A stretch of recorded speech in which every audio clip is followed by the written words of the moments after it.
Sarah Mingui, demi-finaliste de Top Chef, pourquoi elle refuse de regarder les épisodes.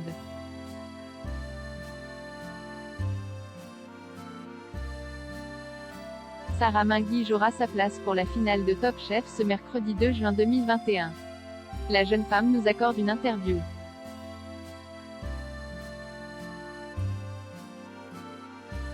Elle nous révèle notamment refuser de regarder les épisodes.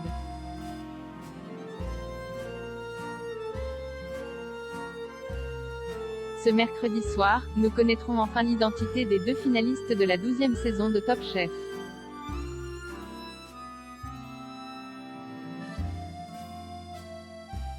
La semaine dernière, Mohamed et Sarah ont respectivement remporté un pass pour cette ultime épreuve.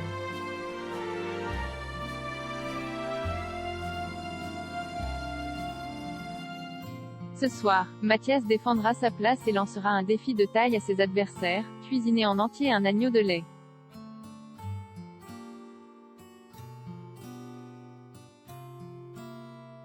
Qui de Sarah, Mathias ou Mohamed remportera sa place? Sarah Mingui nous accorde une interview.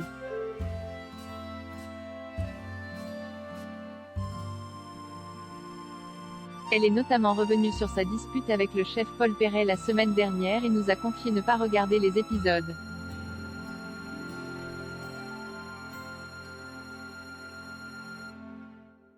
Télé Loisirs, votre manque de confiance en vous est votre principal défaut. Mais finalement n'est-il pas un boosté qui vous permet de vous surpasser?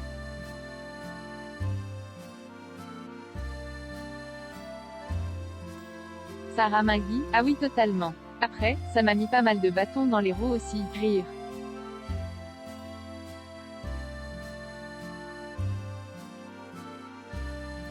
Le fait d'avoir les coachs derrière moi, cela m'a aidé à dépasser ce manque de confiance en moi et à transformer cela en force.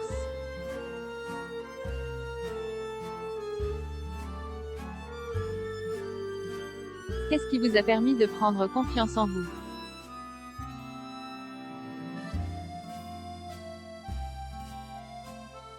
Il y a plusieurs déclics. La dernière chance que j'ai faite autour de la tomate notamment. Les compliments des chefs m'ont donné confiance.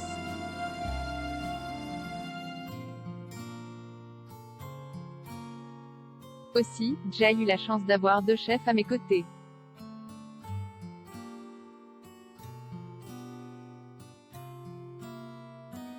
Je pense que c'est une chance énorme d'avoir fait partie de la brigade d'Hélène Darroze puis ensuite de celle du chef Paul Perret.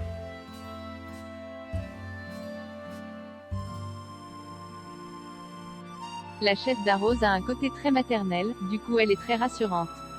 Quant au chef Paul Perret, il me met un coup de pied au cul.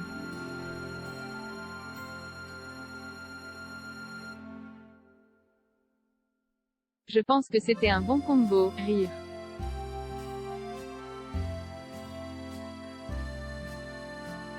Vous semblez avoir une relation particulière avec la chef Hélène Darroze.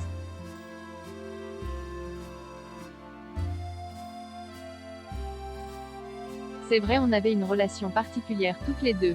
J'avais vraiment besoin d'elle, elle l'a compris. J'ai beaucoup d'affection envers elle.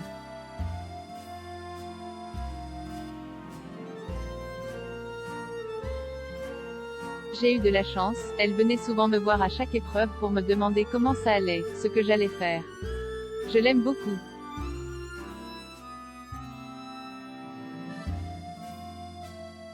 La semaine dernière, le chef Paul Perret est sorti de ses gonds. Votre attitude l'a franchement agacé.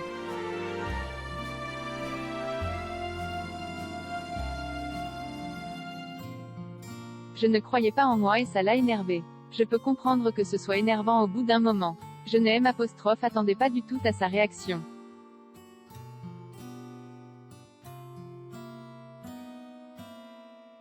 Ça m'a un peu choqué. C'était peut-être un peu voulu.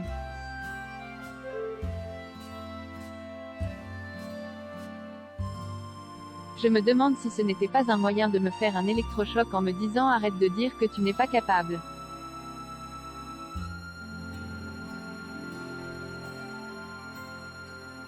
Je pense qu'il s'est dit maintenant il faut y croire. C'était un manque de respect envers lui de ne pas être dedans.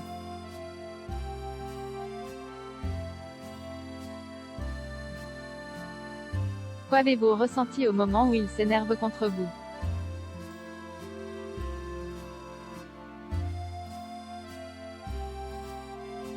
Je n'étais pas bien. Je me suis demandé si j'allais lâcher une larme ou pas, mais ça m'a permis de repartir après ça.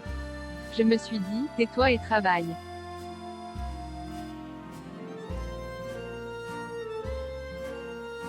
Ressentez-vous une sorte de pression d'être la dernière femme encore en lice dans le concours Top Chef?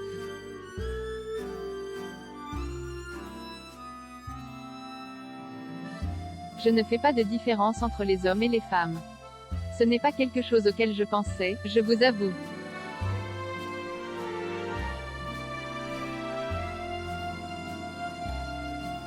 Bien sûr, si ça peut parler aux femmes, j'en suis très contente, mais ce n'était pas un but.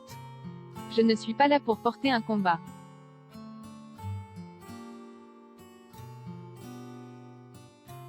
À ce stade de la compétition, quelle est votre principale faiblesse?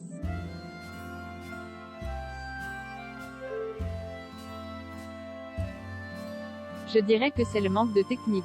J'ai une bonne créativité mais ma technique est pauvre. C'est mon plus gros défaut.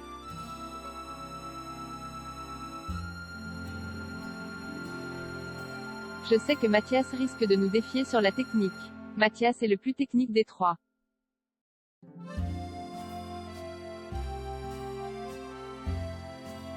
Ce que je redoute le plus sur cette dernière épreuve de la demi-finale, c'est clairement ça. C'est le piège.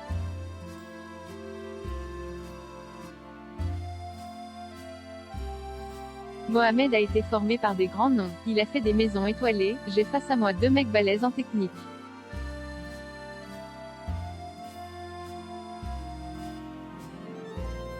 Ce qui me différencie complètement d'eux. Ma créativité est mon seul moyen de défense.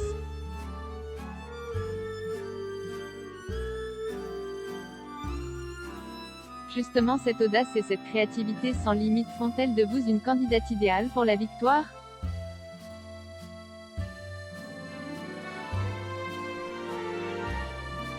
Je ne sais pas, je ne pense pas.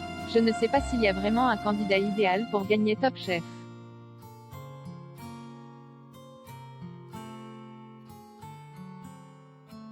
Que pensez-vous de l'image que vous dégagez à l'écran?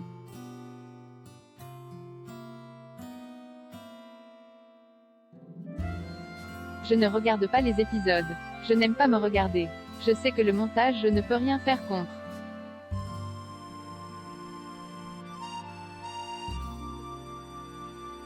Les gens se font la vie qu'ils veulent, moi mes souvenirs ne changeront pas.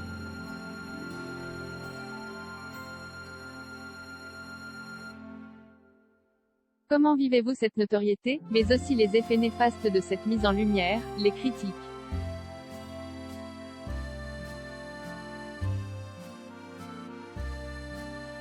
C'est pesant, les gens ne voient pas les choses de l'intérieur, donc la critique est forcément facile.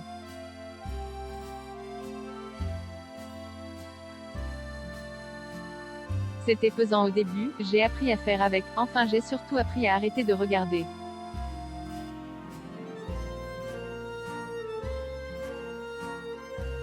Il faut vraiment se protéger, c'est pas quelque chose à laquelle on nous prépare. On nous aide pas du tout, ce qui est dommage.